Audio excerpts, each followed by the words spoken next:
So it's middle of the winter here in the northern hemisphere, and especially here in Central Europe. We're getting right now hammered by this biggest storm of the winter. So this time is a perfect time to start to dream a little bit about the coming diving season. Now first we're going to be looking into the piece of diving equipment that every diver or a student diver should buy as their first piece of diving equipment, and that is of course the mask. We're going to be looking a little bit into the Scubapro Spectra Mask and the two different kind of lens variations they come in, and maybe you can get a little bit of an idea which one is best for you. Now first of all, this is the mask that I dive with, the Scubapro Spectra.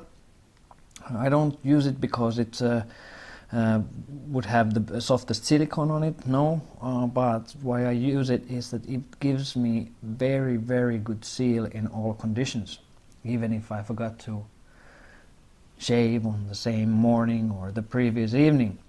Okay, very handy when you're, for example, on a holiday. Of course we got two different lens variations on the mask.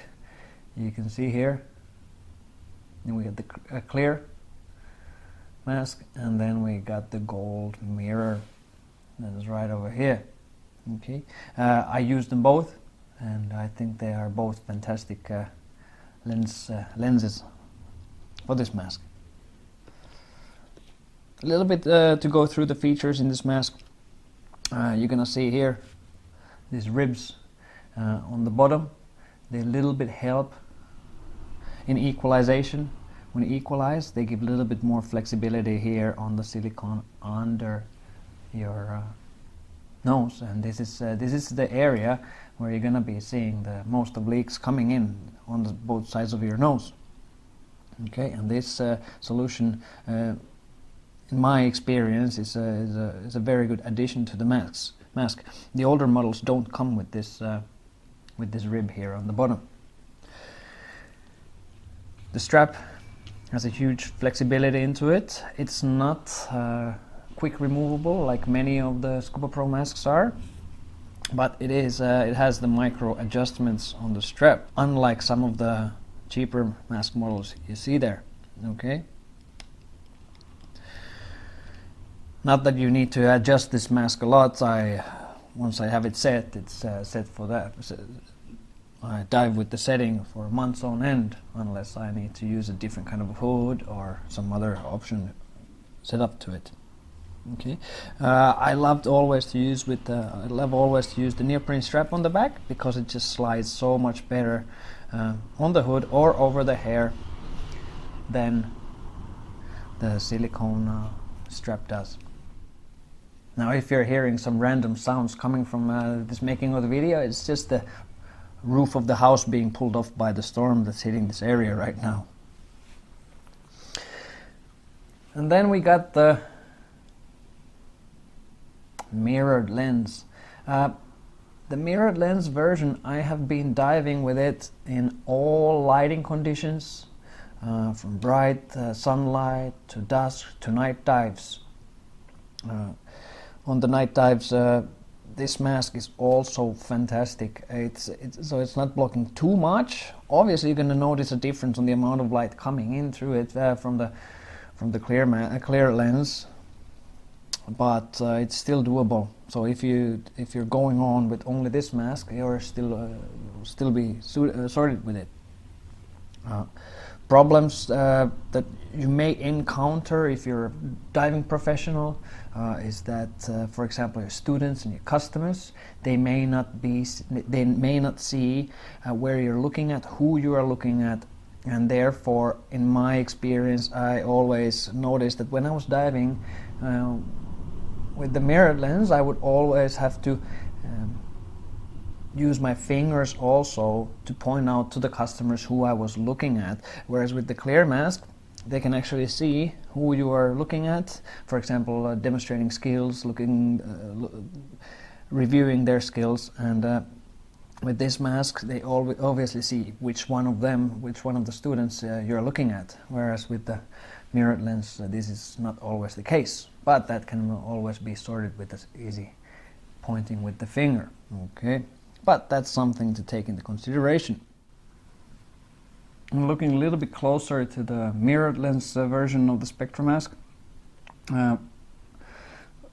One thing you have to take into consideration is that the film, the mirrored film, is on the outside of the lens, which means that if you're handling it a little bit roughly, and you get, for example, sand, things like that, so you have to be very careful with the outside of the lens so you don't get scratches on the film, because it is softer than the glass under it. So I have noticed that it does get scratched much easier than the clear version of the lens. Looking inside into the mask,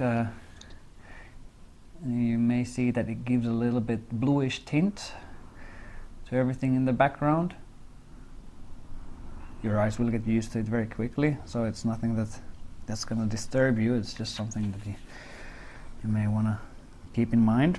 Apart from that, it's exactly the same as the clear version of the mask. And then into the clear version, here you can easily see what is the difference in the mask. Like I said before, identical masks, just the lens coating is different on the mask. Which one is for you? That's pretty much up to you, up to personal preference. I personally travel with both of them, so I use whichever I feel like it, and I always then have an extra backup mask with me, of course, if I have some problems with the other one, so then I can always go and continue the dive of the day on the boat with the second mask. So that's also something you want to keep in mind. Also, acquiring a mask, when you're looking at which mask you're to buy as your first mask or second or whatever, the steps are always pretty much the same. So the things you want to take into consideration is that first of all, get a mask from a big brand name that you recognize. Do not use no brand masks sold cheaply on the street, but buy your mask from a reputable dive operator in your area or wherever you are traveling in. Okay. The big brand names, the masks are tested. They have been tested to be safe to use in all diving conditions. They come with the tempered glass lenses. Never dive with a plastic lens or a mask that doesn't have a tempered glass lens. What comes to the fitting of the mask, things that you want to take into consideration is first, on the bottom of the mask, you want to have the edge of the silicone between your nose, obviously, and your top lip nice in the middle, so it's not pushing on the nose bit too much and it's not sitting actually on top of your top lip. Okay, on the back, make sure that the top silicone comes over the eyebrows, so you get a nice clean seal. It doesn't sit on top of your eyebrows. The sides of the mask and the side of the silicone here, make sure it's clear of the eye sockets, so the eye sockets are not pushing into the silicone area, thus causing maybe a leak here on the side. That's a sign that your mask is too small for you. Okay. Also take into consideration of the viewing angle you want to get. Okay, on the market there are 3-4 window models where you can have side windows here giving you almost 178 degrees of viewing angle, whereas mask like this will give you a little bit more of a concentrated depth of field. Okay, I prefer this because this keeps my focus in the front, what I want to see, but sometimes also you want to take into consideration that movement on the side you may not be able to see as easily. But you get also used to the type of mask that you're using, so keep that in mind as well. Also, more premium features that you may want to think is, do you require quick release buckles on the side? Or are you happy with fixed as these are? Of course, you can always change the strap if they break, but some models have quick release buckles where you can more easily change the strap into silicone or into a more of this ski goggle type, much wider non-silicone strap. Price wise, for a premium mask, you're gonna be looking at around 70 to 100 euros, depending on where you buy it, which brand, etc.